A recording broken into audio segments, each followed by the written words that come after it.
get by. It resides between my eyes. Walk through the fire, came out better on the other side. See, life's like a beach if you find the sand. And right now, I feel like $100,000. You are listening to Inspired Insider with your host, Dr. Jeremy Wise. Dr. Jeremy Wise here. I'm founder of InspiredInsider.com, where I talk with inspirational entrepreneurs and leaders like the founders of P90X, Baby Einstein, Atari, now Dr. Loren Cordain, and many more, and how they overcome big challenges in life and business. Today, I'm excited. We have Dr. Loren Cordain, who's acknowledged as the world's leading expert on the Paleolithic diet. He has been a professor at Colorado State University for over 30 years and is one of the top global researchers in the area of evolutionary medicine, focused on diet and health with hundreds of peer-reviewed scientific publications.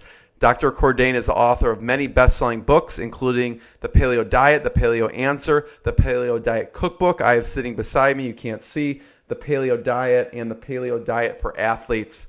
Dr. Cordain, thanks for joining me. Hey, that was a very nice introduction. So it's all true, right? So, I wanted to start off, and we were talking like before about, some of the stuff you're doing with autoimmunity, leaky gut, acne. What's the latest research you're working on right now that you're most excited about? Well, I'm retired right now. Mm-hmm. I've been retired since 2013. So, I'm kind of dabbling in it. I no longer have my lab, and my graduate students have all come and gone. Mm-hmm. So I work on it by simply reading the scientific literature. Mm-hmm. And the last graduate student that I had, we were interested in the etiology of autoimmune disease. Yeah. And it's a real black box disease. There's over 100 autoimmune diseases, and there's clearly a genetic component and an environmental component to it. Yeah. And the genetic component is fairly well known, and it has to do with part of our immune system called the human leukocyte antigen, or HLA system. Mm-hmm. And it just predisposes people to certain autoimmune diseases. And right. Most people that have that HLA predisposition never get autoimmune disease. Really? Yeah. Wow. So most people that have that predisposition don't ever get an autoimmune disease. So that's really the tricky question is what environmental factors interact with that genetic predisposition to cause autoimmunity. And so it's kind of like a moving target. It's a tricky wicket. Is that the way we think about disease typically, particularly infectious disease, is we think about it as this agent causes that disease or those symptoms. But with autoimmune disease, it seems like multiple agents interacting together with multiple parts of the immune system can create symptoms that are very difficult to distinguish from one another. And that's our working hypothesis, is that multiple sclerosis may not be one single disease caused by one single factor. I see, yeah. It might be multiple environmental effects caused by multiple environmental triggers. But given that, we still seem to think that it's working through common pathways. Mm-hmm. What have you found? What autoimmune diseases do you find help most or quickest with the paleo diet? I'm not a practicing clinician. I'm a guy that sits in the background and pushes around on the chessboard. Right. So what we're doing is we're playing with kind of theoretical ideas, mm-hmm. and at least in my experience, the factors or the disease that is probably best treated by autoimmune diseases are GI tract diseases, which we're not even sure if they are autoimmune in nature. Mm-hmm. Like Crohn's, irritable bowel, that type of thing? Yeah, Crohn's, irritable bowel, and ulcerative colitis seem to respond fairly well to this problem. Multiple sclerosis, if you can catch it early on, within, the first couple of months or a year or two of diagnosis, seems to respond, but not in all cases. And same thing with rheumatoid arthritis. It seems to be effective. My last graduate student, Trevor Connor, we completed a large epidemiologic study with over 100 autoimmune patients that had been on the Paleo Diet. Yeah. And one of the diseases that seemed to respond was Hashimoto's thyroiditis. Oh, really? Yeah. And but that may be a statistical anomaly, because that far and away is the most of any autoimmune disease is that particular disease. So those are some of the things that we're working on, and it'll be years before these ideas are tested. Yeah. The diet acne hypothesis, we actually worked that out in about the year 2000, and we got our first paper out in 2002, which was an epidemiologic paper, and here we are in 2016, and we're making pretty good progress on it now. There's a couple of, half dozen randomized control trials that support the hypothesis. So science moves slowly, but in the bigger picture is that celiac disease, we didn't even know what caused it until 1950. So that's only been 65 years. Right. Yeah, I mean, you've been doing this for over 30 years, this particular research, and discovered even before then. So it's taken a time to hit its tipping point. When did the Paleo Diet and the book you felt really explode and catch on? About 2009. Mm-hmm. What do you think caused the tipping point? The internet. The internet. Yeah, the internet. So when you think about it, I finished writing the book in 2002. Right. Yeah, I have the updated version, and you do talk a little about this in the beginning. Right, and so in 2002, the internet was just brand new. Google only came out in 1998, and in those days, very few people had home computers, let alone all of the social media and smartphones and everything that goes with it. So that stuff basically didn't exist for the United States population. And then, that started to become more and more common in the mid-2000s, 2004 and 5 and 6. Right. And then things really exploded in 2009, and part of it was the CrossFit people got a hold of it. And so I think that's one of the reasons is that when people come up with a good idea that works, they tend to tell their neighbors and friends about it. Mm-hmm. And so I think that anecdotal evidence, although it's not scientific evidence, is a powerful evidence in that it gets people thinking about things, and so it tends to work. It tends to, and we're going to talk to Lane Sebring, a physician from Texas. Yeah, is that it tends to work. It tends to lower blood pressure, normalize blood lipids, and anecdotally, it tends to seem to cure or help diseases that have really no known cause. And so that's been my experience with it, is that it does those things, but anecdotal evidence and $1 will buy you a cup of coffee in science. So we have to go further. And the first trials of the Paleo Diet, a randomized controlled trial, where you actually take two groups of people, an experimental and a control group, and one gets the treatment and it becomes the control group. The first randomized controlled trials of a Paleo Diet only happened in 2007. Wow. So it's been a very, very short period. And since then, we have now had roughly 19 trials.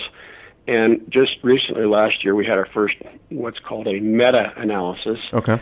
And what a meta-analysis is it combines multiple trials, and there's special statistics that are used in meta-analysis so that you can analyze multiple experiments with multiple sample sizes and a variety of other factors so that you can make sense out of one trial. So in the olden days, people said, oh, pizza is bad for you because it does this. Oh, pizza is good for you because it does that. For every trial looking at pizza or some other junk food, it could be said that, it works one way or the other. But with meta-analyses, it provides another stronger way of looking at things. So the first meta-analysis of a Paleo Diet was done just in 2015. So we're really into recent. it. Very recent. It was done it was published in October, I think. And it tended to show that this was a more effective way looking. And you look at the endpoints, you look at blood pressure, you look at cholesterol, you look at weight loss, you look at, gut circumference and a variety of endpoints. You can look at other blood parameters involving the immune system, involving inflammation like CRP and what have you. But it tended to show that this was a very effective way to get weight off, keep weight off, and protect the body from risk factors that are associated with chronic disease. Yeah. I mean, Dr. Sebring bases his entire practice around the Paleo Diet, essentially. Hey, that's pretty flattering, isn't it? Yeah. It's amazing. Because he knows and has seen it work. And obviously you've done the research to back it, but he's seen it work clinically over and over again. I've heard that from many multiple practitioners, and those guys are really in the trenches doing the work. So, I respect Dr. Sebring. He's a very knowledgeable practitioner, and his work corroborates some of the theoretical stuff we've written about. Yeah. I mean, what's interesting, Dr. Cordain, is that, most diets are fads. This has kind of stood the test of time, and you even talk about that, and I recommend anyone get the Paleo Diet book. There's a lot of explanations and information there. And also there's science backing this. And when I read and look online, give people like a sense of when you first put out the book compared to now when you search on paleo books, there's like thousands of them. What was the landscape like when you first came out with the book? Well, before I talk about that, I think you bring up a good point, is that the landscape before I wrote the Paleo Diet was scientists talking to one another on what are now called blogs. We called them listservs back in the day, in the 90s, maybe 92 or 94. Pre-Google, even. Well, when people were getting involved with the internet and talking to one another, there was very few of us, and the people that were talking to one another were scientists, basically, or very interested lay people, and that's how part of the concept got going was people talking to one another on these listservs. But even before then, I really attribute the interest in this to my mentor, Boyd Eaton, who is at Emory, or he still is at Emory University as an adjunct faculty. Right. And I believe he's retired now, but he really started everything in 1985, the modern era of the paleo diet. There's papers that go back earlier than that, but his paper came out in 1985 in the New England Journal of Medicine, and that's really what got me going. Is I read that paper 2 years later in 1987, and I thought, wow, this is just about the best idea I've ever heard regarding optimal human nutrition. Yeah. And all the players in the field, Stefan Lindbergh, Pedro Bastos, and others that have published in the area, we can all go back and cite that single paper. We all read it. The Paleolithic Nutrition paper? Yes. Yeah. So everybody's read that paper, and that really, it was Boyd's idea that got me going. And so if you have to look to anybody, I think you look to Boyd as the guy that started the modern era of paleo diet.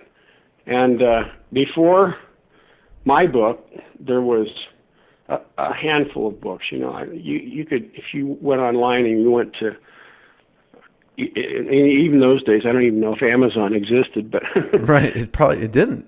Yeah. It didn't. And so if you went online, you could find, one or two, maybe three books. Boyd wrote one in '88, and there's a couple of pioneers that go even before then.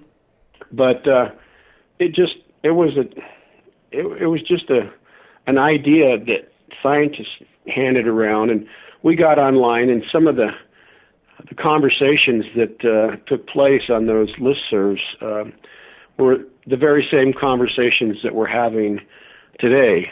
So, yeah. Well, how did you discover his work? Just through one of the listservs?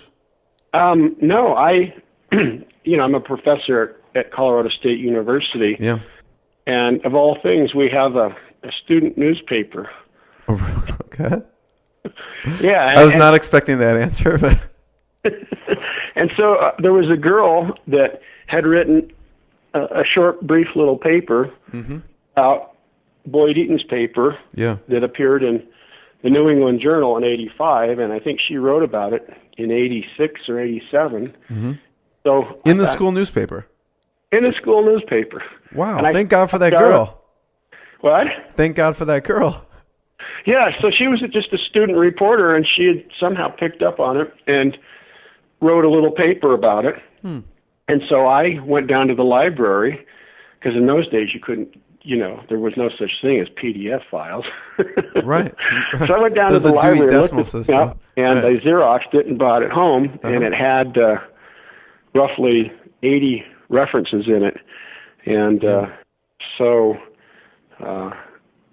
what were you studying at the time? What were you researching when you discovered his paper? I was a physiologist, and I was interested in body composition and how diet influenced body composition and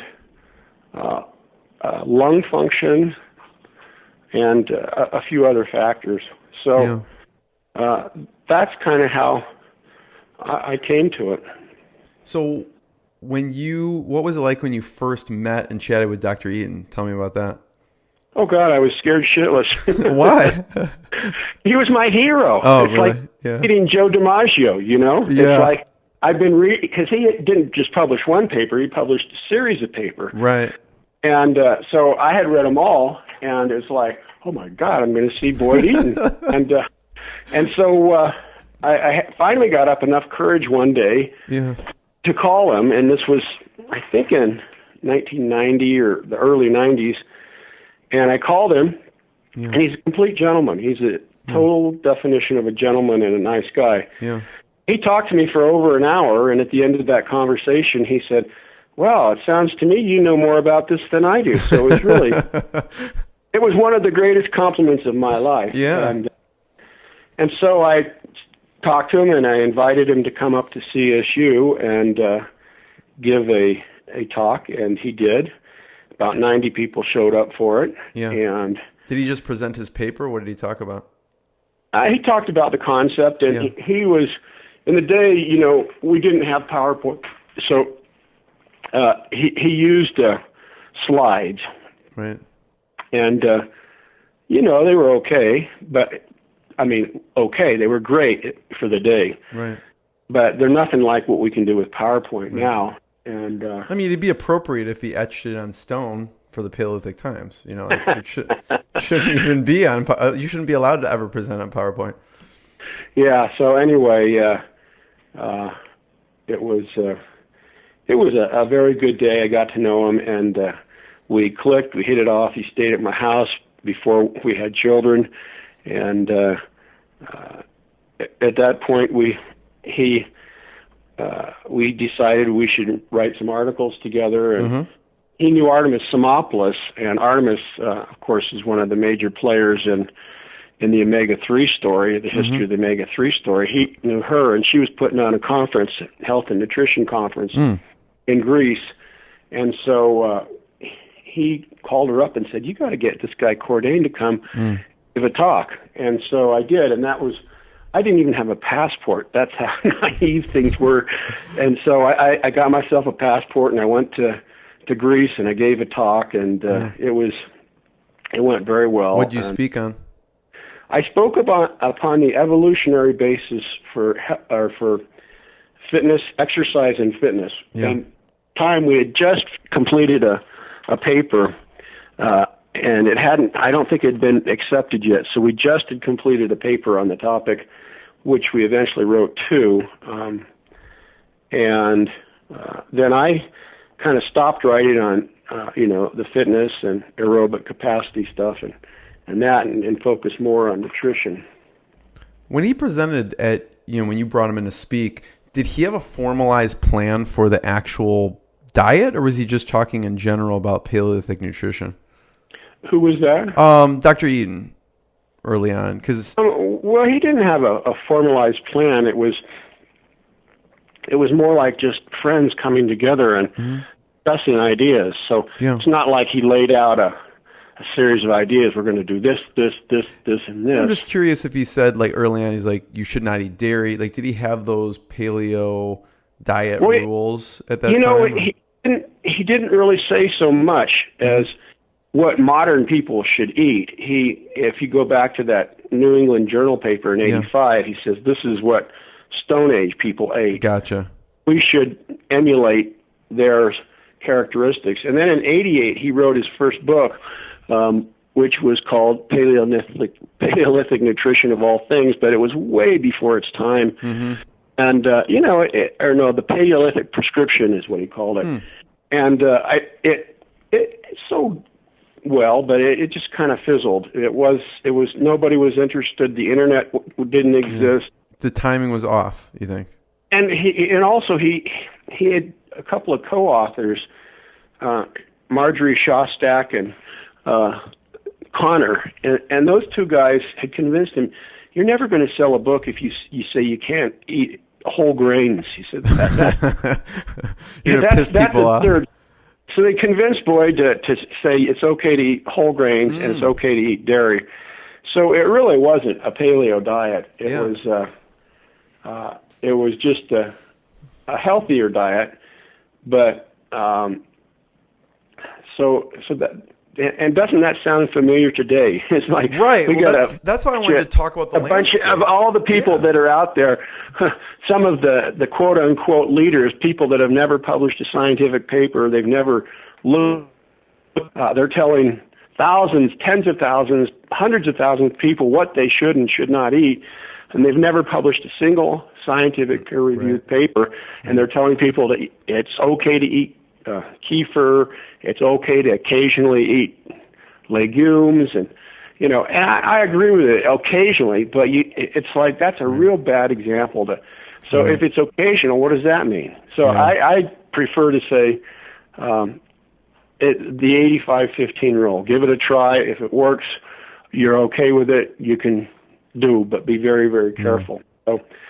So anyway. Yeah, I want you to talk about that a little bit because, when I do the research, obviously I look at everything's out there and, I look at credentials. So, I obviously the paleo diet, it's like the gold standard. but a lot of people aren't credentialed or have they done research and they're saying things, paleo in one side of their mouth and then dairy in the other side. And I'm thinking, well, that is not what's in the Paleo Diet book. So I want to hear from you so people understand what is considered the true Paleo diet. I mean, it's just, you don't have to be a scientist to figure this stuff out. You can just use your head and logic. Mm-hmm. And you're from Chicago, and if you get, 50 to 100 miles out of Chicago in Illinois, you got white-tailed deer. Here in Chicago or in Colorado, we get 50 or 100 miles outside of Fort Collins, and we got everything. We got elk and antelope and so forth. Have you ever tried to walk up to a wild animal? They run. Yeah, well, have you ever tried to milk a wild animal? No. Okay. I have not. Okay, so end of option is that unless you domesticate animals, you can't milk them. Right. And so you don't have a source for milk. Right. So you don't have a source for dairy. Yeah. So if you take and look at it in the broader perspective, we only domesticated animals. So this is the whole thing about Boyd Eaton in the papers and what have you. Is like if we've only domesticated animals for 10,000 years, well, how long has that been? It's been about 300 generations. Yeah. Is that enough time to allow the entire world's genome to adapt to? And this is just one part of dairy is lactose. And about 65% of the world's people are lactose intolerant. Sure. Well, why is that? Because we simply haven't had enough evolutionary time to evolve those specific genes that code for the enzymes which allow us to break down lactose. So anybody, I don't care whether, I guess I shouldn't name names. I'll let Lane Sebring name names. All right, I'll make a note of that. Like, Lane, name names. Yeah, name names of who the idiots are that are saying these things. So, you mean they're saying that dairy is part of paleo is what they're saying? Which is, right, and so these are the very same people that say it's okay to eat legumes. Yeah. Well, we can draw the same thing. You don't have to be a scientist to see why, for most of the time that humans lived on the planet, legumes were toxic. When I say toxic, I'm saying not lethally toxic, but they cause symptoms from lethality, from killing you, to mild symptoms. And like gas or something. Well, yeah, gas, but for most people, even eating cooked beans causes problems. So, and eating raw beans are very close to lethally toxic. Red kidney beans, believe it or not, in the British Medical Journal, there's an article showing that uncooked red kidney beans can be lethally toxic in humans. Oh, I had no idea. Wow. Yeah, and the same thing with raw potatoes. Yeah. Is potatoes contain what are called anti-nutrients. Yeah.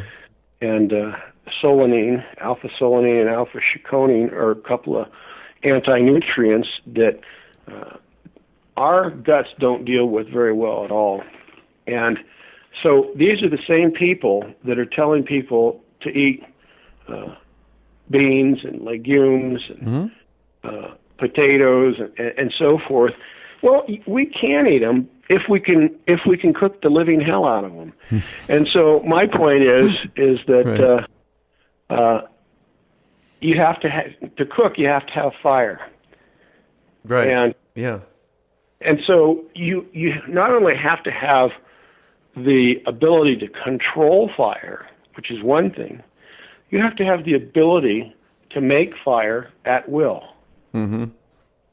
And there's absolutely no evidence, well, I won't say no, but the best available evidence suggests that the ability to control fire, in other words, to gather it after it started by lightning or maybe a volcanic eruption or other means, mainly by lightning, to capture it and control it, that's a tough thing to do, to keep it alive, because we don't have indoors except for caves. There's no indoors. So it's tough to keep a fire going for over a year if you can't reignite it. The elements will just put it out. Right. And so that's exactly what archaeologists have found, is that in Europe 300,000 years ago is they had probably were able to control fire. They got lightning strikes, they kept it alive for months on end, and then it went out. And we know that because during cold periods in Europe, Neanderthals huddled in their caves with no fire. Mm-hmm. And so why would they do that if they had the ability to make fire? Right. So how does that relate to modern diet? Yeah. Well, it means until humans figured out how to make fire at will, then we probably couldn't eat foods that are basically indigestible without fire. Right. And so that takes out whole categories of foods. Like I said, tubers, potatoes, legumes, whole categories of foods make you sick if you try to eat them raw. Yeah. So those same geniuses that tell us that we can eat dairy products with no problem, they simply haven't read the literature. Yeah. So coming from your mouth, obviously, strict paleo or true paleo would be no dairy, no legumes, no potatoes, and no grains, and vegetables, fruits, and then wild meats, right? The thing is first off, let's get one thing straight. Yeah. Is that we can't eat the way our hunter-gatherer ancestors ate, period. Mm-hmm. It can't be done. So first off, we don't have the cultural traditions to eat in that manner. Yeah. Does eating raw kidney sound very palatable to you? No. Well, if you're hungry enough, it would. But so we kind of have to. That's why the paleo diet. What we've tried to do is we've tried to make it palatable with modern foods that emulate the food groups that our ancestors ate. Right. But clearly, they didn't have anything that looked like a modern apple. They looked like crab apples, and they tasted crab apples. So we've done studies on wild and versus domesticated plants. Mm-hmm. I've done that work with Jenny Brand Miller at the University of Sydney. Yeah. And what'd you find? Well, we found that if you compare domestic fruits and vegetables to their wild counterparts, they tend to have less fiber, more sugar, but and slightly lower vitamins, not much difference in minerals, but overall they look pretty much like one another within plus or minus 5%. Mm-hmm. So the bottom line is that domestic plants that can be eaten without fire are probably okay. They're probably not a problem. Mm-hmm. And what's considered most controversial in the book that the feedback you get from people who read it or online? Well, it depends on who you're talking to. Yeah. If you're talking to the USDA registered dietitians, right? Yeah, they say it's harmful to eliminate food groups, entire categories of food groups. But actually, it's not true, because we've shown in multiple papers that by eliminating grains and dairy, it actually increases the nutrient density of the 13 vitamins and minerals most lacking in the U.S. diet. And the reason for that is because the nutrient density of fruits, vegetables, meat, seafood, fish, eggs, and so forth are much greater than our grains or dairy. Mm-hmm. What have you found with the research on dairy? Because it's not just what you think, but it's also the research that you've done too. Well, one of the tricky things about dairy is that the average person, when you think about it, it's just this white milky substance, tastes a little bit sweet, end of story. But what the function of milk is to help a young suckling animal to develop immunity. Yeah. And so multiple factors built into milk, hormones. There's roughly 40 or 50 hormones in milk that end up potentially getting in the gut, and they get through not just in when children are born, they tend to have a leaky gut. Mm-hmm. So the function of that is to allow those hormones and peptides and other factors in milk to get into their immune system. Mm-hmm. And it turns out that those compounds actually seem to get into adults. For instance, estrogen and estrogen compounds in dairy seem to be able to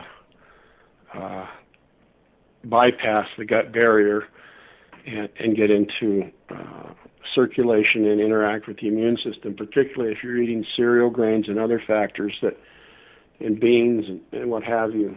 So one of the keys to, and then let's get Lane on because I've been hogging the phone. No. I told them we'd call him in like 15 minutes anyway. So it's you get ready because So one of the keys, and you're a chiropractic physician, and you realize that one of the keys to any chronic disease, be it autoimmune disease, cancer, heart disease, right, is inflammation. Yeah, chronic low-level inflammation. Mm-hmm. We used to think about heart disease as a disease, a plumbing disease. It was you're getting too much cholesterol. Right. In your arteries, and end of story. Now, I don't think you're going to find any first-rate cardiologist who is in the trenches studying cardiovascular disease that would even risk saying that, because it's a ridiculous statement anymore. It's an interaction of our immune system with environmental factors, and so that's really what's driving. You can't have cancer, you can't have heart disease, and you can't have autoimmune disease without chronic low-level inflammation. And so what is kind of coming down to is that what are those factors that drive chronic low-level inflammation? And the largest interface between our bodies and the outside world is what? Their skin. No. The skin is, unless you cut it, is pretty much impervious to the outside world. The gut health? Yeah, the gut. So we have about 200 square meters of surface area in our gut because it's got villi that line it, and so it's coming down to the gut biome, the types of bacteria and other critters that are down in our gut that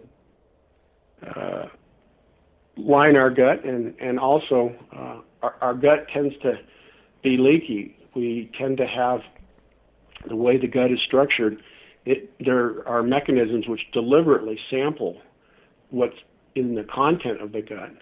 And then there are mechanisms in which those peptides and proteins in the gut escape, because we don't absorb proteins, we absorb peptides. And we absorb, actually not peptides, but amino acids.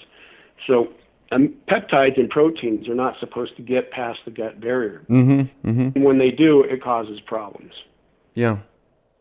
I mean, you talk about in the book, too, which is really interesting, the atherosclerosis, like you said, with the inflammation, and you also talk about the protein to carbohydrate ratios, too.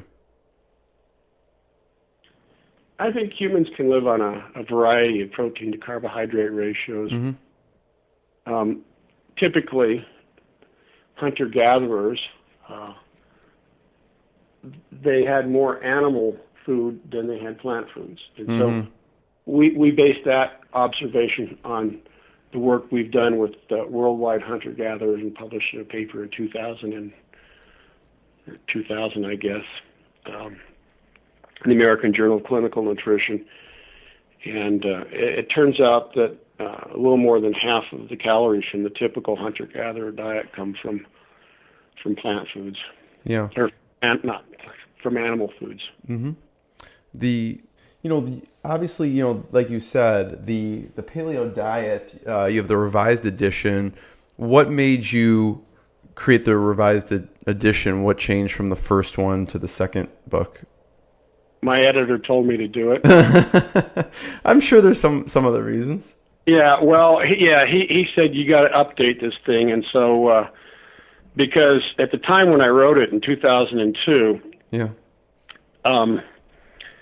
science changes. It's right, exactly. So we went 8 years, 2002 to 2010. Particularly biological sciences, they changed just dramatically in 2 or 3 years. So in 2002, we went from believing that, heart disease was caused by too much cholesterol and fat in our diet, which to a degree, there's still a certain amount of truth in that, but it's way more complex than that. And so the complexity has to do with the immune system. So we need to factor in those new variables, and science is constantly changing, and so I'm glad my editor made me rewrite it. I thought he would rewrite it today. I'd change some stuff as well. What would you change? Oh God, I'd have to look at it. It's 80,000 words. Right. You live this stuff. That kind of stuff on the top of my head. I got right. I got the basic ideas on the top of my head, but I'd have to go back. Yeah, paragraph. Because you mentioned some oils that changed, I think, from the first to the second one, right? Yeah, I did, and so first off, oils. No hunter-gatherer ever had any oils whatsoever. So you mean they weren't squeezing avocado into a container? Right. No, I'm just kidding. They're squeezing corn oil, and no, right. that didn't occur. So what you have to do is you have to look at the fatty acid profile. You have to look at the relative composition of one fatty acid to another, and what you're trying to do is to emulate the composition of fats that they would get through eating whole foods and whole animal foods in an edible oil. And so what we were trying to do with that was trying to make the diet more palatable. So if I told you you could only eat wild animal foods and wild plant foods, the entire planet would starve. Right. It wouldn't be the paleo diet. It would be the impossible diet. Unless you have unlimited funds to go to Whole Foods or something, but yes. Yeah, well, so you got to make it palatable. You Right. got to make it available Realistic, to people, yet still maintain some of the nutritional characteristics. Yeah. The problem is that when you extract oils from a plant food source, you're not only extracting oils, you're also extracting anti-nutrients. All plants have anti-nutrients in them. So you got to make sure that any potential factors in those oils aren't going to cause problems. And Right. when I first wrote the book in 2002, there wasn't a whole lot out on canola oil, and now there is. Yeah. So canola oil looks like, on paper, it's a healthy oil in terms of its fatty acid composition. It's got lots of 18,3-N3, which is called alpha-linolenic acid, and it's got little alpha-linoleic acid. So it tends to have a good omega-3 to omega-6 ratio, but it has anti-nutrients in it that seem to cause people problems. And one of them is called erucic acid. It's another fatty acid that is unique. I won't say unique, but it's found in canola oil. And erucic acid has been shown to cause problems because it tends to be toxic to the the intima, the cells lining the arteries, at least in animal models. Yeah. So people should stick to which oils, would you say? We have a whole list of oils. I think olive oil is a good starting point. Yeah. It's been time tested over the years, 5,000 years. Yeah. People eating it. So olive oil is a pretty good oil to eat. Some of the others, avocado oil seems to be pretty much benign. It's got a high monounsaturated fat level. What else? Flax oil probably is okay, but there's a little bit of problems in that chronic consumption of flax oil sometimes has been shown to be increased risk for prostate cancer, sometimes not. So the story's still out there. I would say that olive oil, you can pretty much do what you want. You can cook with it. You can pour it on your salad dressing. Yeah. And it's about the cheapest. You get into the other oils and these exotic oils like macadamia nut oil and walnut oil and what have you. Walnut oil is probably okay, but when you think about what walnuts are, is that they are the seeds of a plant. And if that seed doesn't get into the ground, then the plant can't survive. And I'm not saying that there's anything wrong whatsoever with eating walnuts,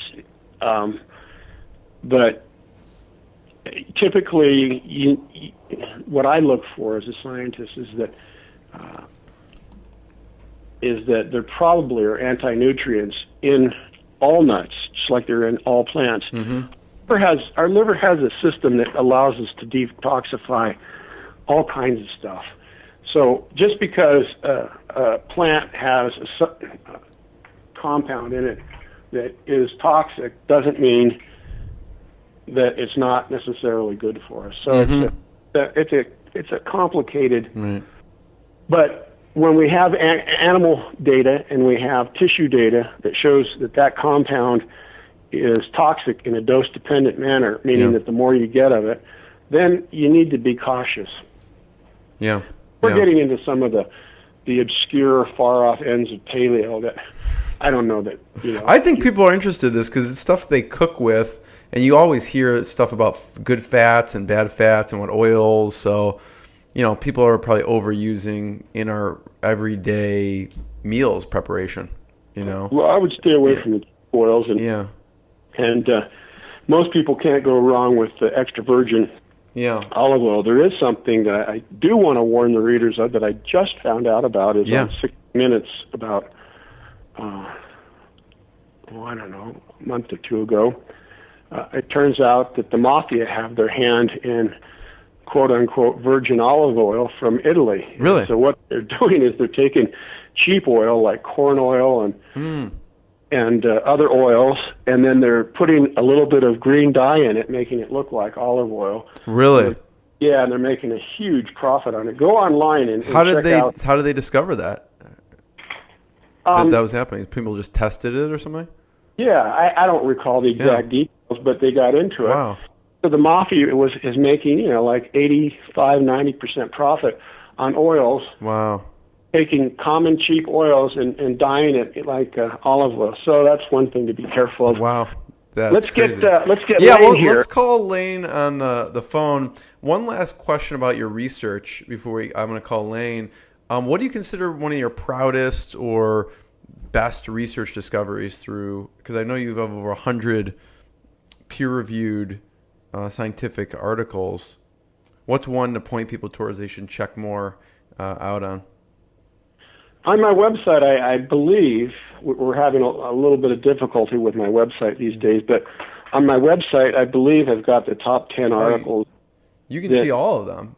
You can see all of them. Some of them you click through and you have to register for the. I tried to click through on all of them. You have to register for that particular journal or something. Yes. Yeah. There are some articles that aren't mine, and the way that the scientific community works is not all articles are available for free. Right. So some articles you have to have a subscription to or pay for. And so, unfortunately, I don't have any control over that. That is the policy of the journal. For sure. So some of them are good, and most of them that we put out there are worth looking at. But all of my papers are available for free. Yeah, which is one of your favorites or proudest that everyone should check out? And they can go on the paleodiet.com/research to see all of them. That actually, instead of me making that adjustment, look at what we have a category that is my top 10 publications. Yeah, top 10 publications, and if you look at that, I'm proud of all mine. So right. Let me call up Lane, Dr. Sebring, and get him on the line. All right. So I'll let you chat. I just wanted to first just see how you guys first met, and talk about that for a second, and then you can have at it. Well, I've been talking for an hour, so Lane, why don't you tell him? Dr. Sebring, how'd you guys first meet? At Boulder Fest, and I'm thinking it was about 1999, if I remember right. You hadn't written your book yet, and I remember even for a couple of Boulder Fest after that, people were coming up to you, you got to write a book, please write a book, and then everybody thought, wow, that would be excellent. So you wrote the book, and I think that was in 2002. Yeah, it came out in, I believe it was January of 2002. So, okay, yeah. But it was a Boulder Fest, and it's kind of funny because going back to those times, I didn't know who Lane was, and he barely knew who I was, and so a fellow by the name of Robert Crayon was putting on the Boulder Fest. God bless his soul, he's no longer with us, but Robert was putting on the Boulder Fest, and he got people together. And in those days, it was really a pretty small group, wasn't it, Lane? Well, there were 14 people in the classroom when you were speaking there, and I just thought, when I recognized the magnitude of your message after about 5 minutes into your lecture, I think it was cereal grains, humanity's double-edged sword, and I thought, I realized at that moment I was incredibly privileged. I think I was the only MD in the room. There were chiropractors and nutritionists and so maybe a few dietitians, but I was almost, I felt like a duck out of water. But I took to it immediately just because you demonstrated a concept that just changed my entire world and my understanding of health. And I was convinced that the rest of the world is going to be doing that diet within the next 2 to 3 years because it made so much sense. So. Well, thank you, Lane. That was a very nice compliment. And I've known Lane throughout the years, ever since then. And what are we now? It's 16 or 17 years beyond. And who would ever thought that we would have gone from those humble beginnings to where paleo has become today? Mm-hmm. Exactly. Yeah. And so Lane has actually been in the middle of this. He's been one of the physicians that has advocated this whole concept, and a very powerful ally of mine and a good friend as well. So I don't know if I've ever told you this, but thank you very much. Well, my pleasure. I mean, it's kind of like after listening to your lecture, it's exactly the same. Once you hear that, once you understand it, once you understand what your message is and what kind of person you are, how could I not be an ally and supporting? And I just, once you understand, it's kind of like discovering, I wrote an article once, have you ever discovered a truth? And that was new to you, and it took you so much farther than you ever imagined. And that's what paleo has really been all about. It's a truth that I discovered for myself too, but I didn't discover it. Boyd Eaton is the guy that turned me onto it in 1987. And one of the crazy things about this that you probably can tell the readers or the listeners yourself is that I had no idea in 1999 where we were going to go with this. I'm not a dermatologist, but we went into the whole acne thing. I'm not an immunologist, but we went into the autoimmune deal.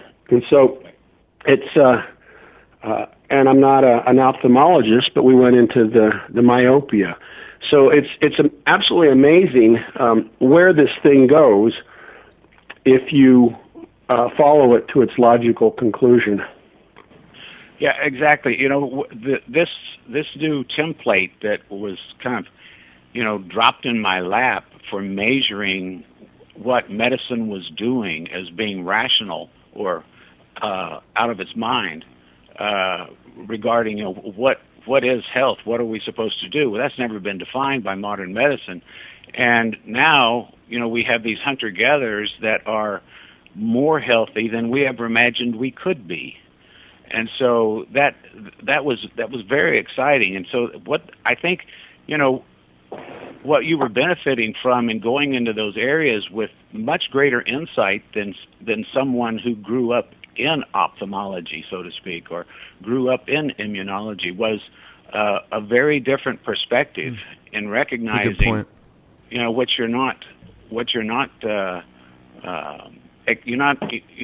recognize that those diseases are not normal. They're not natural. There's something unnatural going on here. It's not a matter of getting old or just being a human being, and that's our fate. You begin to look at it with very fresh eyes. A lot of times it's great to have an artist talk to the engineer, and to recognize. There's a website I think that allows engineers to go and look at biologists and ask them questions and say, how did nature handle this problem? And they usually have a pretty good idea that through an evolutionary process that nature's come up with a great way of handling this engineering problem that the engineers are trying to tackle. And I think that's what gave you a much more powerful view and insight into those problems. Yeah, I've looked at that over the years, and it's kind of interesting how you come to these things, and I would agree that I look at it in a very similar manner, is that there is a system of engineering that is guiding our biological, our bodies. And when you look at it in that regard, it's like, okay, it does make sense. This is the system, evolution through natural selection, that designed all biological functions. Well, I can't say all, but virtually all biological functions. And when we understand that, it just allows us insight into modern day problems.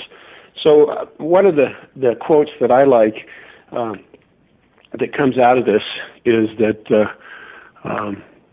nothing in the light of nothing under I got to get this quote right, but nothing under the light of evolution, nothing in biology makes sense except under the light of evolution.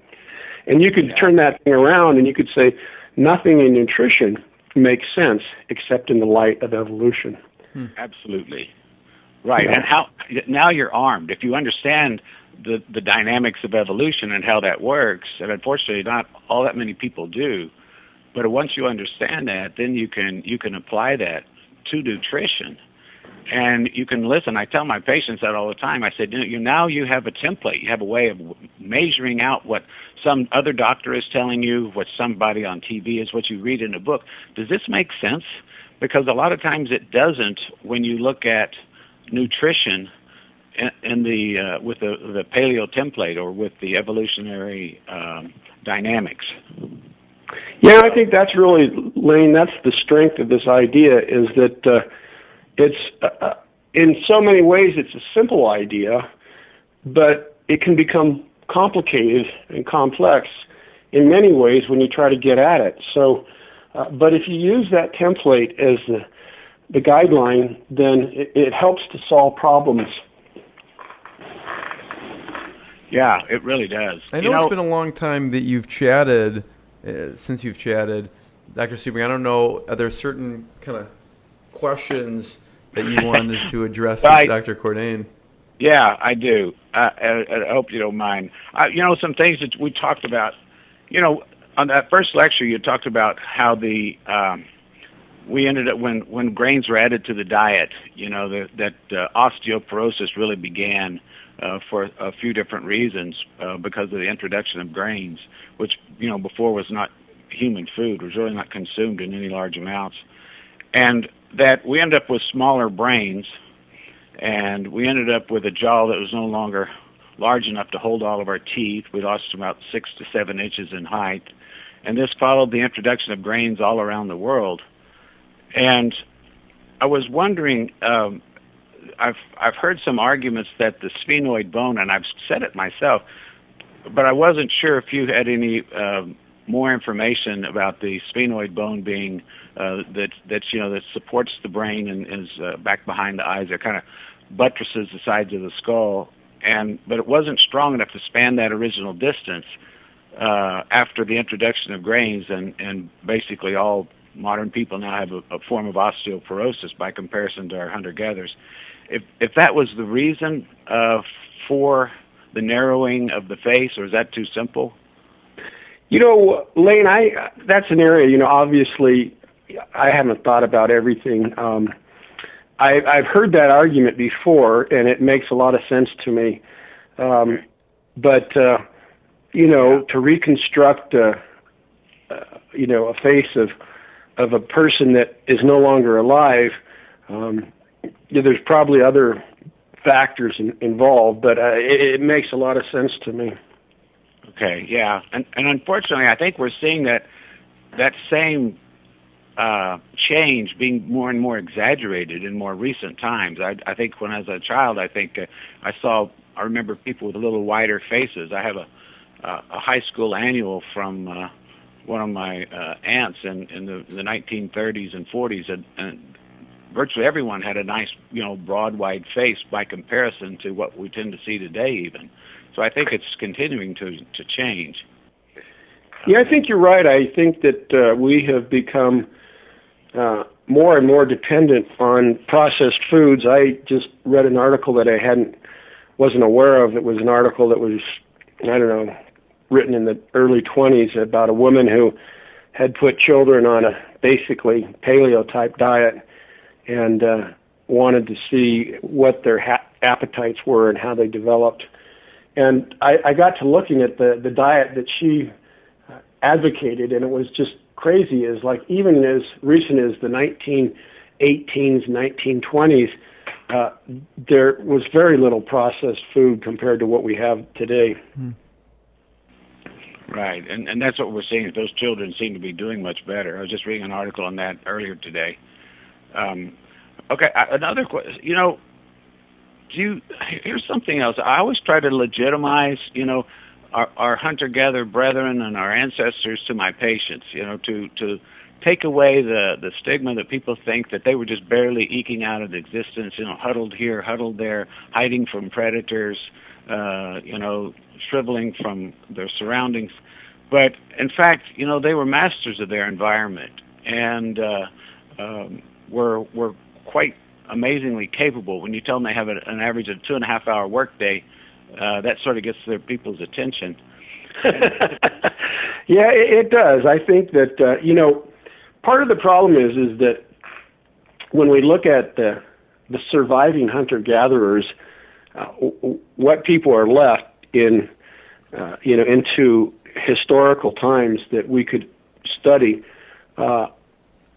These people, and they weren't studied very well at all. We just have little tiny glimpses of them. But I have come up with the same impression from my readings, is that one of the best groups that we have are the Plains Indians that, that can kind of come close to what our ancestors did. Some of them had a little bit of corn, but a lot of them didn't, and they were pretty much eating, bison and elk and what have you.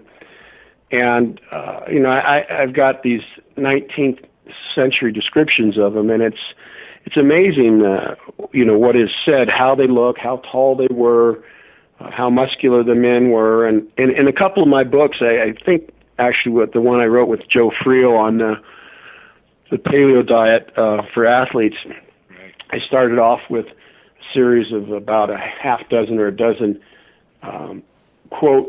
quotations from these early explorers and what have you that contacted these folks. So it reflects exactly what you're saying, Lane, is that these guys were masters of their environment, and they did a lot of things that we couldn't even get behind, infanticide and constant warring with their neighbors, and but it was a different culture in different times. But if you look at externally, their health was good. Right. And in Jared Diamond's book he wrote, in Guns, Germs, and Steel, one of the things he alludes to in there, from his 33 years of experience with hunter-gatherers, he concluded that the native New Guinea people were on average more intelligent, alert, expressive, and more interested in things and people around them than the average European and American.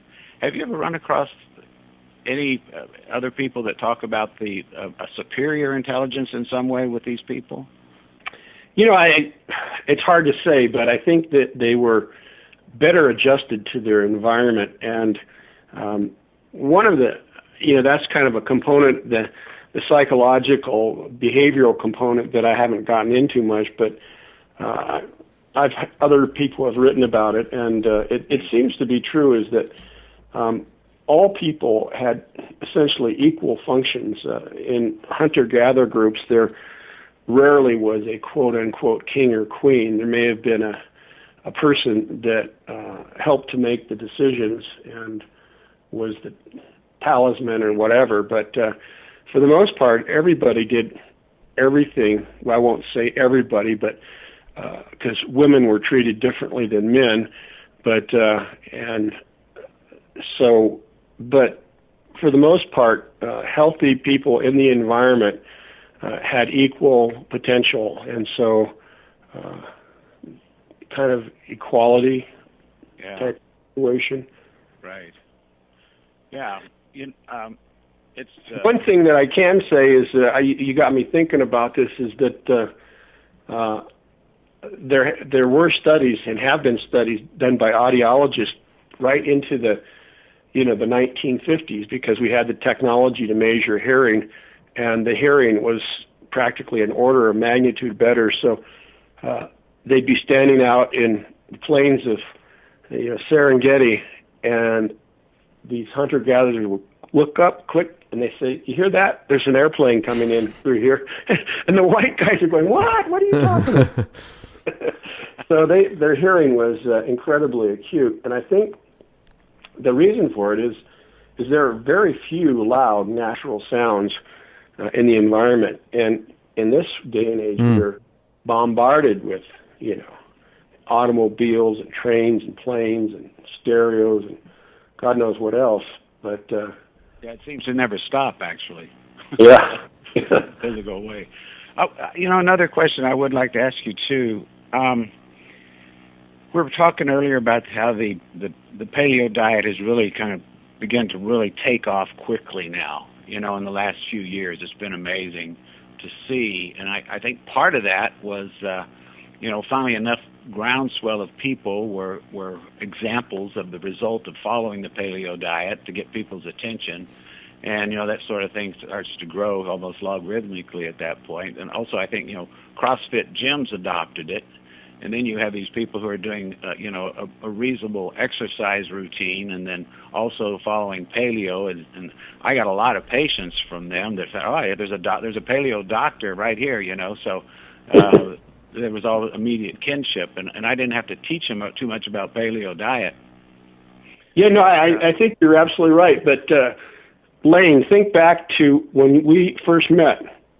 What major technological advance was just barely getting started? Right. The internet. Yeah. So I had talking with the interviewer here.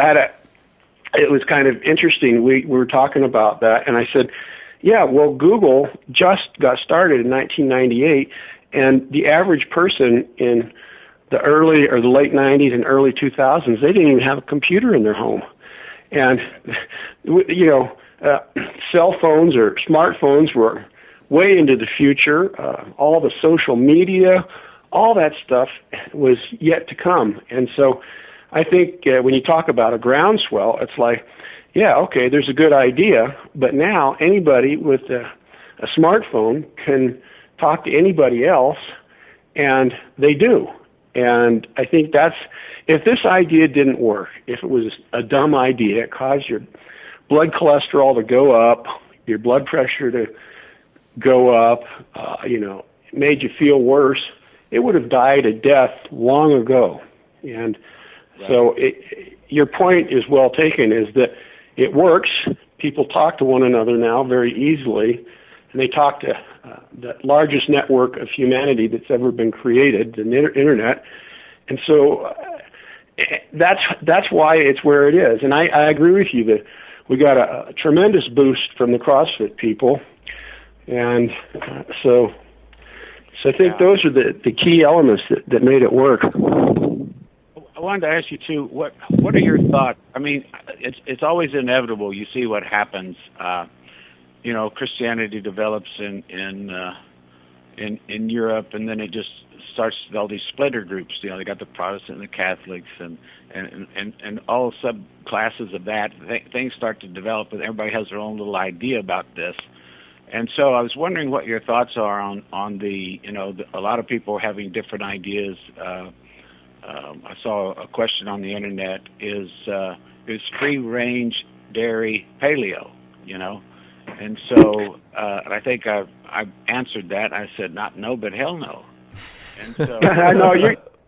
I said, Lane. It's funny. I said the same thing earlier in this interview. Is that completely not? It's not okay. And we could spend the next hour talking on why it's not. But the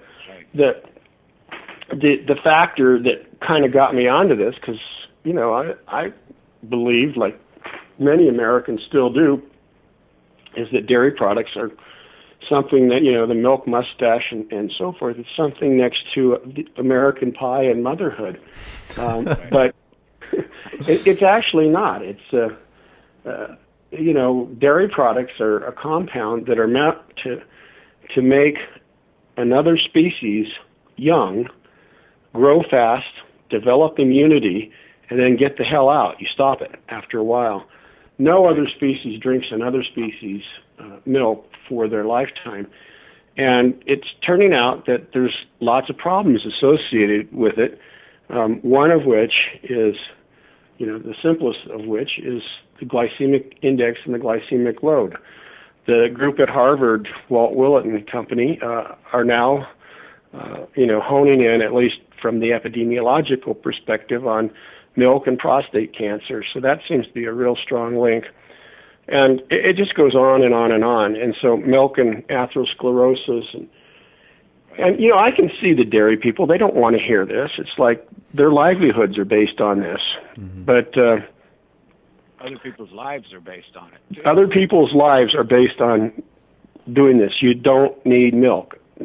Evolution through natural selection has solved the calcium conundrum. It's like we can build strong bones without drinking dairy products or eating dairy products. So I think that you're right. It's kind of like Christianity. It split. It went this way, it went that. And there are now people that are influencing people through the internet, saying that a little bit of kefir is not bad for you. And go ahead and have a few beans. And, oh, by the way, da-da-da-da-da-da. And it's like, wow, we have gotten so far from the original concept, which developed, was mentioning here, it developed in the scientific community. This didn't start out as a popular notion through books. This was started out as a concept on what were then known as primitive listservs. We now call them blogs. This was one of the very earliest outcomes of the internet was it allowed scientists to talk to one another in small groups. And that's really where this thing came from after Boyd Eaton's paper that was published in 1985 in the New England Journal. And I kind of point people to that and say that was really the impetus that started the modern day concept of a quote unquote paleo diet. Right. Yeah, it's really been an amazing adventure. I have to tell you a short story though. That happened at Boulder Fest. I was sitting there one morning in the Boulderado Cafe having breakfast, and I had the fellow next to me sat down and was looking at the syllabus for the conference, and it was going to start in about 15 minutes the first day. And he had a bowl of oatmeal and a bran muffin and a glass of orange juice, and I had a 3 eggs, a small breakfast steak, and a quarter of a cantaloupe. And so I noticed that he was reading. I said, are you new? I said, you're going to the conference. He said, yes, I am. I said, hi, I'm Lane Sebring, Family Medicine in Wimberley, Texas. And he said, hi, I'm Walter Willett from Harvard. And so, and I said, well, have you been to this conference before? No, I haven't. I said, well, sorry, but I couldn't help noticing what you were eating, and I wanted to warn you. This is a very paleo-oriented conference here, so beware of that. And he said, what is paleo diet? So I began to tell him what the paleo diet was. He began to argue with me, and I came back with a few responses, and then we got up and left and went on in, and he was the first speaker, and so which I didn't know he was speaking. And it's kind of funny what comes around goes around, and in March, later in March, the second or third week in March, I go down to a great big conference put on by Andrew Weil and University of Arizona, and so guess who I'm pitted against at this point counterpoint paleo. You got it, Walt Willett. Wow. I've spoken with him and against him, and I think it's kind of funny is that, the original Boulderado, I mean, God, that was years ago. This thing is haunting him. It's coming back, and it's like, okay, Walt, we now have 19 randomized controlled trials. We have a meta-analysis. Can you believe it? We have a meta-analysis in the American Journal of Clinical Nutrition on paleo diets. So it won't go away. So it's kind of funny. It's very timely that you should bring that up, and I'm going to be speaking about the concept, and I'm contrasting it to the Mediterranean diet, which I think is a healthy diet, but there's a healthier one still, right? And vegan vegetarian diets. And so, well, he's a good guy. I've known him for years, and he's kind of soft-spoken, and he's just got a huge reputation. He's published more papers than I'll probably ever read in my lifetime, but he's just a good guy, and I think intelligent people, when they finally get it, it's like, all right, there's something here. Right. What's his argument? What is his Walt, argument? yeah, what is he talking about? Well, he was involved with the food pyramid, if I remember right, early on. So it's kind of the old style. On this the point of my story really is even better because he was the first lecturer. He came out, and then you came out next, and totally, I don't know what to say but eliminated his entire presentation from consideration. And, I don't recall that, but there's been so many talks. Yeah, I know. It just happened. But, the next people that came out was Mike and Mary Eads. And he wrote Protein Power. And Mike Eads said, when he first walked out, the first words out of his mouth, and I'll never forget, he said, well, after seeing that, what we'd first like to say is the Paleo Diet is the book we would have written if we had known more. Well, that's a great compliment. Mike is a good friend of mine, and, it's... as the years go by, it's amazing to think that you influence as many people as you have, and I am totally humbled by the entire way in which this has been received and how it is becoming, can you imagine? It's like this is a mainstream nutrition conference down in Denver being put on by the University of Arizona, and so... So anyway, that's kind of funny. But I think so, Lane, let me ask you, what have been some of your experiences with the paleo diet and some of the the things that have improved people's health and what have you? Well, I think the biggest learning experience for me is how to get people to do the diet, and then to just sit back and experience it themselves, how things change. I've had patients now following this diet for over 15 years, but they never took out dairy, and then one day, 2 years ago maybe, they decided to take out dairy and says, "Oh my gosh, I wish I'd have done this. You've been telling me all this time," and I just thought, no, I'm not going to do that. And they do it, and then they have the next level comes to them in terms of their health. That went away, this went away, my mind is clear, whatever, but you see these people that never did do paleo quite as strictly, and it doesn't have to be, like you said in the beginning, you don't have to do this diet 100%, but except you said those with chronic diseases need to do it 100%, and so that's kind of the way I've sort of pushed it, but it's really fascinating to see the layers of problems start to melt away, and these people their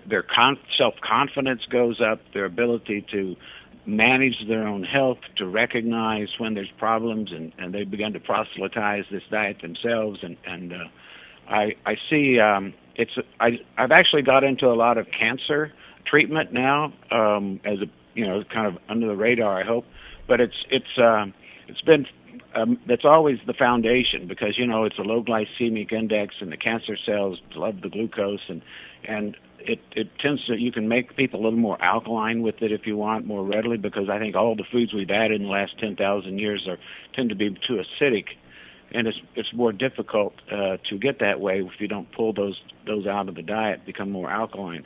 So I've just seen it used in everything I do, because I think, the reverse engineering of paleo is if, the reason we have these chronic diseases is because we don't eat that way, we don't live that way. And once you understand that, and once I get that into my patients' heads, then they're completely armed. And it's really nice to see these more whole people correcting and directing their own mistakes in their own lives and getting better. I've seen, I've got a great chart of one patient that took his blood sugars. He had a blood sugar of 404, didn't know he was diabetic, and a hemoglobin A1C of 12.4.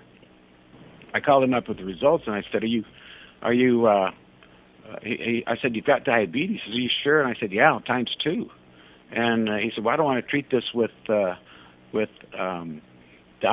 don't want to take drugs and shots." He said, "Can I treat this with diet and exercise?" I said, I think you can. I said, "You've got the Paleo Diet book. You never read it. You need to read it and follow it. Call me with any questions. Get an exercise program, something you can do pretty much every day, something you'll enjoy doing." So he got a bicycle, and he marked off 1 mile, exactly, because this guy's an accountant. And so, but he really did this diet. He'd been sleeping in the chair for about 18 months, I think he said, about a year and a half, and the next day his heartburn was gone. That's why he's sleeping in the chair. And so by the 5th day, his energy had gone up. He said, "I feel like I'm 20 years younger." His blood pressure by day 21 had normalized, and his sugars were perfect. He's no longer diabetic anymore, and he's not since. And so he began to look at food differently. As he said, my reward used to be food. Now it's my happy mind and body and my increased productivity. And so you see people changing their value system, in a sense, by going on this diet. I think I have something I call insufficient reward syndrome. I probably should write a short paper on it. But people need a certain amount of reward and input, and if they're not getting that, then they're going to do something to try and fill that in. Everybody's working too hard these days, too many hours, and they're coming home, and then they said, "I need a break from this." So they'll pour a glass of wine, and then they can't lose the weight they want to lose because they're drinking 2 or 3 glasses of wine, thinking they've earned that and they need it. But once you can get them into the paleo, they handle the stress better. There's more reward to be had from the things they do. They feel better during the day, and there's not such an insufficient reward, for the amount of effort they're putting out. So I see that. in my patients that they began to change their values that way, and it's really life altering. I wrote an article called Paleo Diet, Healthier Children and Orgasmic Birth, and I had these women coming to me and saying, Dr. Sebring, I had an orgasm pushing that baby out, kind of whispering it, and I didn't know what to do with that. I mean, this is really interesting, but I don't know what to know. I've been a fan of paleo for several years by then, but I didn't know about this, and they're having orgasms with contractions, and but I finally got some help from someone at a nutrition group that we visited, and I started asking questions. So there was a book written on that called Orgasmic Birth, so I Googled that, found it. And then I've heard, too, that the hunter-gatherer women can do that, and so you find out that oxytocin, which is produced by the pituitary, goes out and causes the uterus to contract, but it also, if you do it sublingually or as a nasal spray, the compounding pharmacists were all excited about this a few years ago when they had the availability of oxytocin, that it increases the intensity of orgasm and duration. And so I thought that, that's not that dual activity of oxytocin causing that and the uterus to contract is not an accident, because all those endorphins then are going to be blocking down pain for these women. And what if we all thought we were born through some sort of orgasmic experience, instead of our mother saying something like that's fascinating. Yeah, isn't it? So it really is. I think that your point about that people have to give it time. You can't give it 1 or 2 days. You got to, like you said, the guy that was sleeping in a chair. I think people start to feel better after a couple of days on this, and after a week, if they pay attention, listen to their body, and they don't go back to the old things. If you can get them onto that's so important. It really is, and they begin to listen to their bodies because you actually become more sensitive to eating bad once you've been on paleo for a while. I said the downside of this and the good side is it's very self-perpetuating, staying on the diet. Because if you go out and have a big pizza or something after you've been off grains for 6 months, you're not going to feel good. No, you'll feel awful. Right. So it kind of spanks you, and that's your body. There was a patient that I had was 330 pounds and little or no physical activity in his life, and early diabetic, just barely diabetic, but his triglycerides were 779, and his HDLs was 23, and so he goes on this diet. 9 months later, of course, he felt better within a week, and that was key to me. He said, "Wow, I feel like I'm 20 years younger," basically, is what he's saying, type thing, and you hear that a lot. But 9 months later, he had lost 90 pounds. He's 240 pounds, and he's still obese from a giant belly to a big belly. And but his triglycerides went from 779 down to 74. And his HDLs went from 23 or 21, I guess it was, up to 36. And so the ratio between those two, tells you your insulin sensitivity, right? I don't know if I learned that from you or not. Maybe I did. but at any rate, his ratio went from 35 down to 2, and I like it 2 or below. Good paleo people usually be less than 1, where the triglycerides are actually lower than their HDLs. A lot of times you see that. But this guy had Olympic athlete labs now, and his hemoglobin A1C went down to a 5.0, and I often use that as that's an Olympic athlete that doesn't eat a lot of carbs. And so, how did he get this when he's still obese, 0 exercise? And I was such a fan of the diet at that point, I started adding in exercise more, probably about 5 or 6 laters after this guy had done this. But I thought to myself, those fat cells, the brown fat that's around our internal organs, they produce these molecules, that cause mischief, the resistant and interleukin 6 and all that, not 6, what is interleukin 2? L2. Tuber necrosis factor, all these types of things are secreted by those cells that cause a lot of trouble. And that guy still had those fat cells there. He did because he's still obese. But he obviously had no resistance of any consequence being produced anymore because he had magnificent insulin sensitivity. So it came to me, it wasn't the presence of those cells that was the problem. It was the presence of those cells plus an insulting diet. And as soon as you stopped insulting those cells with the toxins that we get when we eat the grains and the beans and the potatoes and probably dairy too, then they stop producing all those molecules that make us sick. It's like it's trying to tell you, no, don't eat that. Yeah. I'm not a clinician, and it's just wonderful to hear these success stories that you encounter on a regular basis. I had to laugh. I was watching the Republican debate the other day, and of course you know that Jeb Bush is doing the Paleo Diet. Is that right? I hadn't heard that. That's great. Oh no, he has, and he apparently goes to these Iowa County fairs, and he'll eat a hot dog covered in bacon grease or chocolate or some damn thing that they eat over there. He says, "Well, I just do that, for once." But you should see the before and after pictures of him, and he looks hell of a lot better. He's leaned out, and he doesn't have a large gut like he used to. But unfortunately, didn't do much for his political range. No. Well, I'm thinking he might make it actually a better president than I thought initially if he's going to stay on this diet. So anyway, I thought you'd get a kick out of that because, yeah. Well, I have one other question I really wanted to ask you, and I don't. This is a very selfish question on my part, but I did a lecture not long ago on basically that this paleo concept, this template of this evolutionary template, basically that we've been handed here by you guys getting together on those blogs and putting it together. And I really appreciate, you putting it all together so that and making it, popularizing it, making it, giving us access to that as a reference is just so important to keep this thing from fractionating into all kinds of nonsense.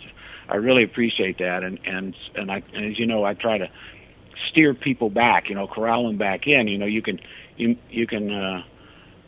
create your own diet, whatever you want, put your own name on it. I don't care, but don't call it paleo. And so, but that concept and the of using that template, I'm starting to recognize its usefulness even beyond paleo.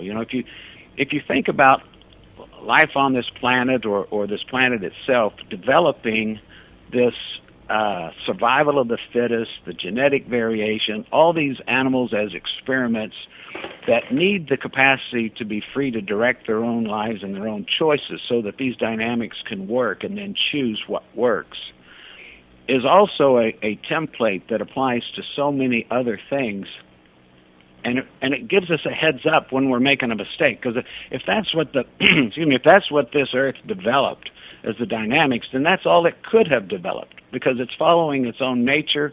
Everything is following its own nature, and that's what developed. So that's the normal evolution, if you will.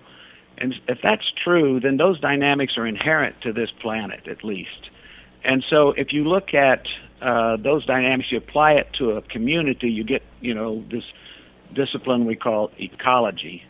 And if you look at capitalism, it's almost an identical setup. You need the individuals being able to make choices. You need them to have the competition, the niches that open up, the invention that takes place, the experimentation that takes place there. And so that also could apply to politics and apply to government. We don't need one central group trying to tell us what to do. The chance of them getting it right is just about zero. We need 300 million people. We need 50 states and 10,000 townships, and the freedom to make our own choices, and to see what happens. So you could say, hey, didn't Maryland have this trouble? What did they do? We can communicate now. You can apply that to the internet. You can apply that you can see how that's grown. Each one of those individuals following their own self-interest. But here's the problem. Capitalism has a problem, and the problem is the same problem evolution has from a human standpoint. It's very violent. It has no concept of justice whatsoever. And I think that's a man-made concept. And now that consciousness has evolved, us, if you will, and I thought about this for a couple of years, how can we maintain all the virtues of of evolution, what it's brought, all this incredible magnificence, but eliminate the violence and the injustice? And a couple of years later, it finally hit me, and I thought, oh my gosh, this is so simple. I can't believe I didn't think of it. And the answer is ethics. It's morality. No force, no fraud, long-term thinking. I mean, you kind of go, yeah, that's it. Okay, simple. But I think if we were to almost deify, if you will, not, it's a little extreme, but if we would talk about ethics and hold that up as being required for all of these systems to work, so that we get each one gets a fair shake, what we as Americans and most people on the planet believe in, then we could recognize when we're making a mistake and when it's not going to work. So if you have these guys in Washington, for example, sorry if I keep going back to the government part, but if they're making decisions for everybody else, the problem is they're also eventually going to start looking out for themselves and not for everybody else. And so that's just an evolutionary principle that's guaranteed.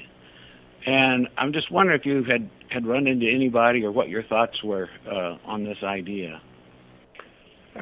Geez, I mean, that's just a wonderful thought, Lane.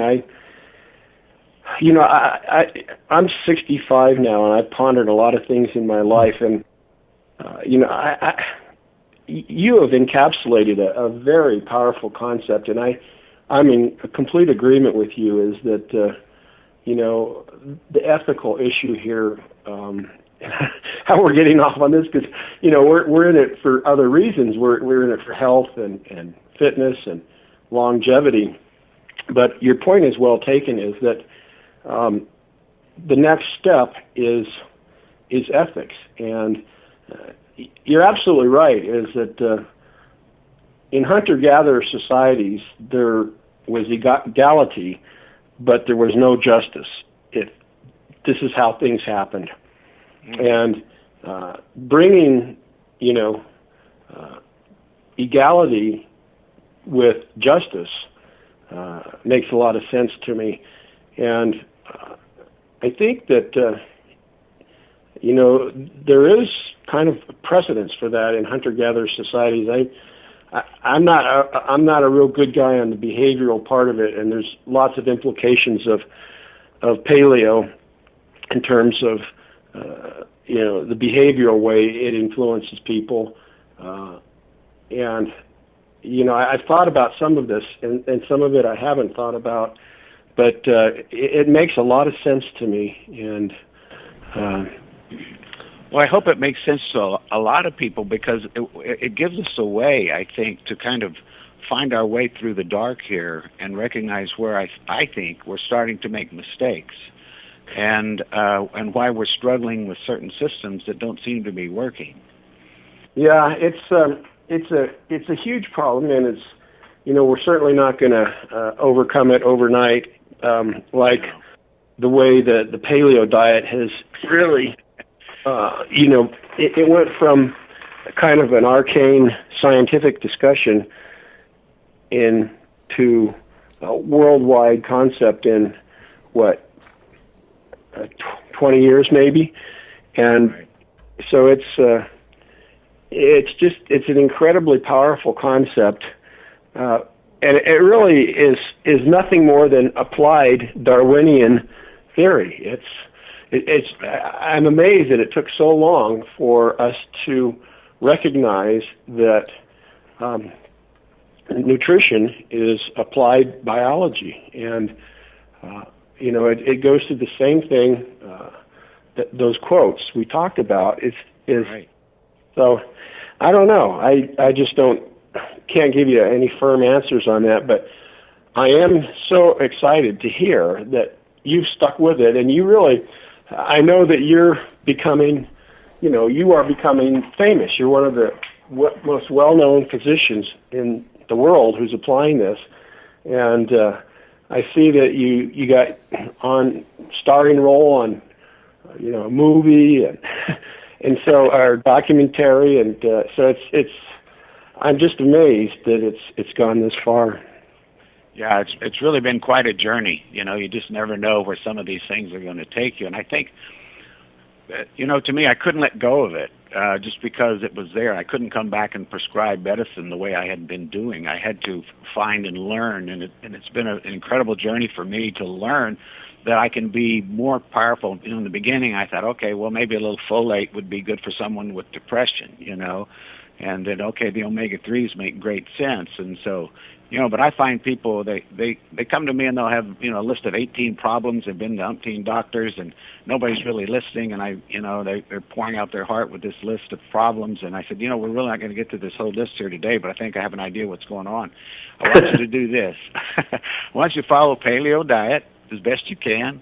I want you to take omega-3 fish oil, and I want you to take a good probiotic. And let me see you back in 2 weeks. We'll draw these targeted labs.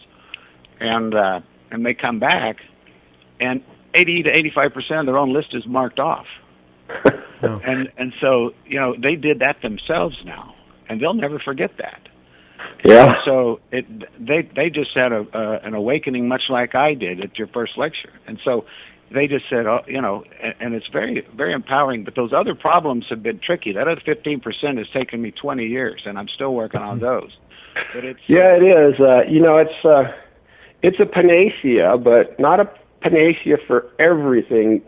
I think that, almost everything, but there are issues that, we just haven't wrapped our head around right now. But I'm amazed at how many, I've had people that called me, and particularly some of the dermatological conditions, they're so, I won't say so rare, but they're rare enough that they have, weird names like two brothers, the something syndrome and something, and it's really, really rare. One out of 500,000 or 1 million, 1.2 million get it, and they tried the paleo diet and it worked, and it is a genetic condition, and so everybody in the family has it, and their relatives have it, and whatever, and to a person, they all improved or completely subsided. So that was a real life changer for me. It's like I didn't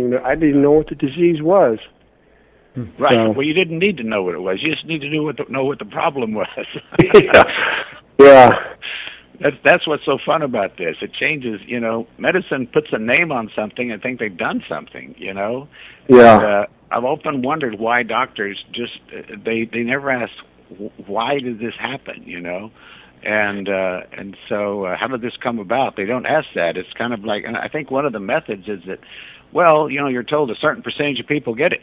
As a rheumatologist I was talking to one time, and she a lady that had Lyme disease, but she also had another rheumatologic problem, which I think is a result of the Lyme, actually, in the immune system's response. And so, but I sent her to this fellow whom I'd never seen, because he was about the only one on her insurance list. So, but I got a note back that said she didn't have Lyme disease.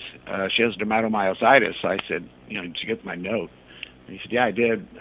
But long story short, I ended up asking him, why do you think she has dermatomyositis? And he said, what do you mean, why does she have it? She's got it because she's got it. and I realized that's an amazing, crazy answer to someone like you who's a research scientist, and your whole mindset is to think why. Yeah, exactly. And that's really, that's what drives a lot of these questions. I spoke earlier of how does this stuff work, and what drives it is the why. And to me, that's what led me down all of these paths, looking at this model of how our hunter-gatherer ancestors did things, and did they have it, and was it fatal? So if you develop myopia, you had no chance in the world to live very long. So nobody had myopia, or the incidence was so rare, and it was so negligible, less than a half a diopter, in all societies. Well, how could myopia go from being totally, to the point where you didn't even recognize it, to the point now where, 90% of some populations develop myopia? How could that be? So those are the kind of questions that drove,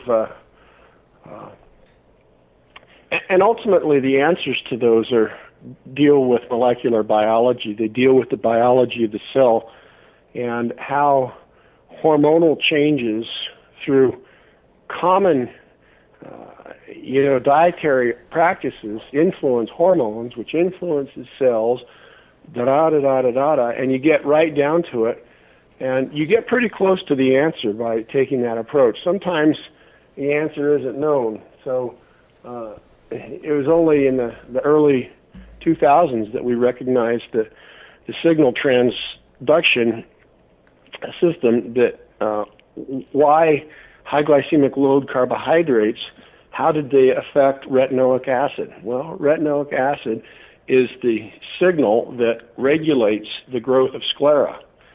So those pathways, a lot of them have only just been recently uncovered, and primarily only in animal models.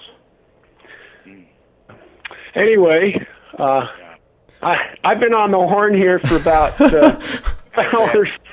So, Lane, let's wrap it up with a good. Do we have anybody listening that can call in, or is this tape? Yeah, this isn't live recorded, but it'll be published afterwards. So, if there's any last, take home points either of you want to make to leave with the listeners. I think you about covered it. But I think so. But it's just this has been to me. I don't know where this would fit in, but for me it's be really hard pressed to find a more important idea in the last century to compare to this for what we could the gift it is. There was one professor who was writing and a lecturer who was doing some things about the paleo diet that was really questioning it, and I wrote back and critiqued his paper, and at the end of it I said, don't steal this gift, because that's exactly what it is. This is an incredible gift that we've been handed from our hunter-gatherer brethren through people like Dr. Cordain, down to us now. That we can look at that, and for us to squander that or to dismiss it would be a huge tragedy for humanity. Health should not be our biggest problem. A huge part of our debt and our budget and everything else goes to health, and you could eliminate the vast majority of that by just waking up and doing the moral thing and quit arguing against this diet. Yeah, that's, I think, point well taken, Lane. And, you and we get to see each other occasionally at conferences, and I see your face on these documentaries, and I love it. And I guess kind of the comment I would like to leave the readers with is the same thing. It is a gift, and I didn't create it. So don't get me wrong. It's like I was one of the guys that was involved in this thing at the middle of it. But it will be with humanity long after I am gone on this planet. And so sometimes, as I'm in the twilight of my career, I feel like it was a gift given to me. And I agree with Lane. Yeah. I've made some contributions. I've made the world somewhat more aware of it. Don't forget that Boyd Eaton got everybody started on this, and so let's recognize all the other pioneers and those people that got us all started. It's not a fad; it won't go away. Yeah. Well, it's a gift Dr. Cordain, that you join us, and Dr. Sebring, and that I could be and everyone could be a fly in the wall of this amazing conversation. So thank you so much. I think people should go to the paleodiet.com, Dr. Cordain's site. There's a million resources. You could study this stuff for, a decade and probably not get to all of it, because I've tried. And check out the Paleo Diet book, and also sebringclinic.com. So thank you both so much. It's been really valuable. Thank you.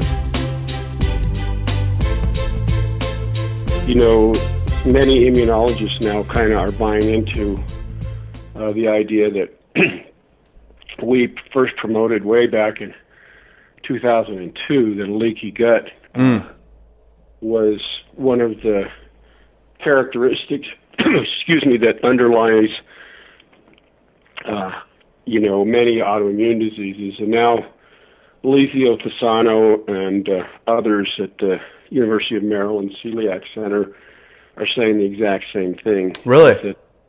Is that a leaky gut, it tends to be one of the, what do you want to say, symptoms of bigger problems. Of immune problems. So that's interesting. And let's talk about that a little bit. I'll do the introduction in a second, but I'll just have you talk a little bit about that right now as we're on the topic, because I do have questions about I think that is an interesting topic, especially with a lot of the the Crohn's, ulcerative colitis, and the leaky gut. What should people be thinking about doing for the leaky gut? And what have you found in the research? It's basically with a lot of the foods people eat. Mm-hmm. So it goes back to the same thing that we were talking about with paleo diets, is that cereal grains contain a variety of substances that can promote leaky gut, and one of the best is gliadin. So that work comes out of Fasano's lab, and they actually isolated the mechanism by which it works, and tends to work in both normal and celiac patients, and it's a hormone called zonulin. And so the mechanism of zonulin was pretty much isolated by Fasano's group in, 2005 or 6, and has been borne out. So that's interesting, but it'll take some time. It's what are required are randomized controlled trials, and clearly with something like an autoimmune disease, it's not just an environmental insult. It's also a genetic predisposition. There's a lot of factors. So there's what's called the human leukocyte antigen system with that, HLA. And there's different HLA haplotypes. And so those haplotypes present a genetic susceptibility to virtually all autoimmune diseases have some sort of HLA susceptibility haplotype.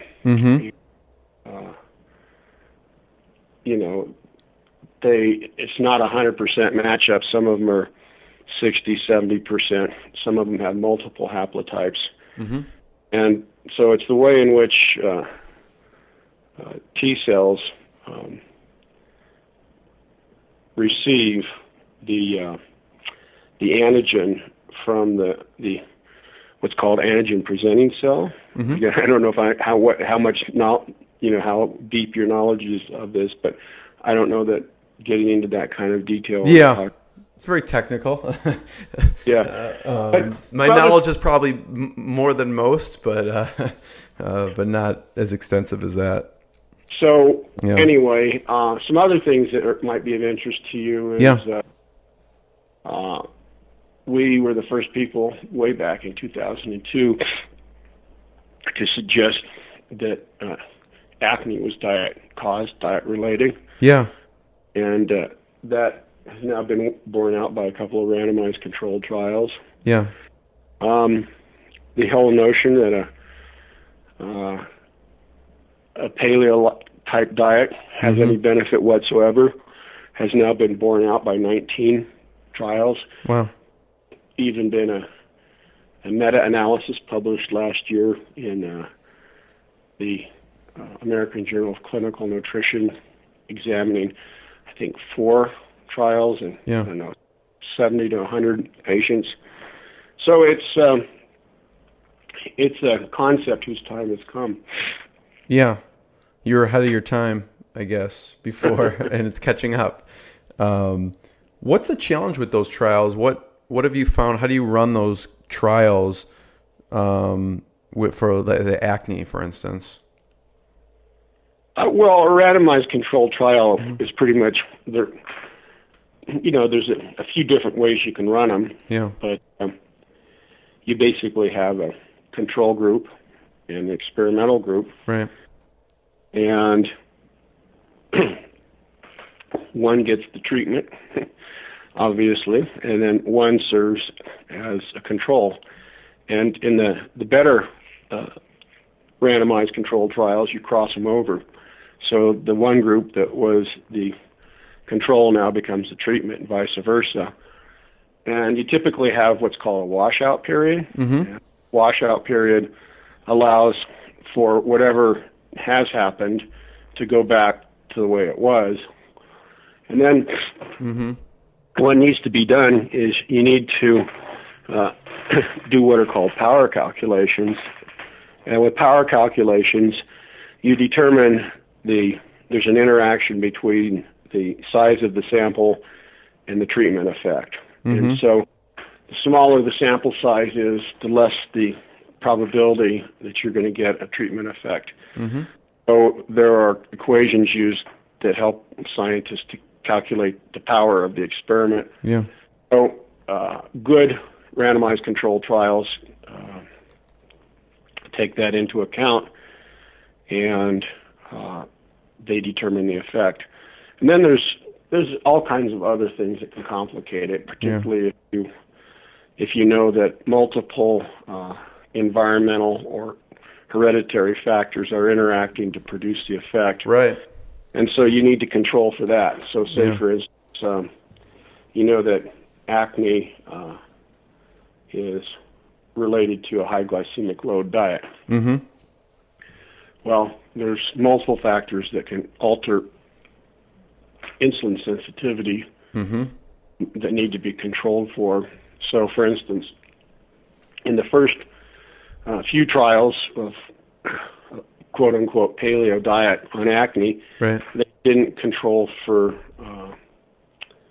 dairy products. And the problem with dairy products is that they have a very low glycemic load, meaning that they don't elevate blood glucose much, but they tend to elevate insulin like eating a chocolate chip cookie. Right. So if you don't control for the dairy, then you probably are going to end up with a mixed bag, unless, of course, you have a large enough sample size, because the larger the sample size, the more it tends to come out in the wash. Yeah. So that was the acne thing. There's also a couple of interesting trials on diet and myopia. We were the first people to say that diet and myopia were related, and at first it was known as the Twinkie hypothesis for myopia. Really? Why was it known as that? Well, because the underlying mechanism we felt was similar. It was a high glycemic load diet influences hormones that alter axial elongation of the eyeball. And that's the fundamental problem underlying myopia, is the eyeball grows too long for the power of the cornea and the lens. So it's very difficult to test in humans because, first off, adults, if you've got myopia, it's already there, so you really can't induce it. And with children, it would be unethical to cause myopia in a group of children and then not to cause it in another group. So Right. what you have to rely on is not randomized controlled trials with humans, but you have to rely upon animal data. And animals, it's very difficult to make them myopic, but it can be done. And so in the last, maybe since 2009, maybe the last 6 years or so, in animal models, it's now shown that by making them insulin resistant, you can induce myopia. What I got, you can't buy. It resides between my eyes. Walked through the fire, came out better on the other side. See, life's like a beach if you find the sand. And right now, I feel like a hunter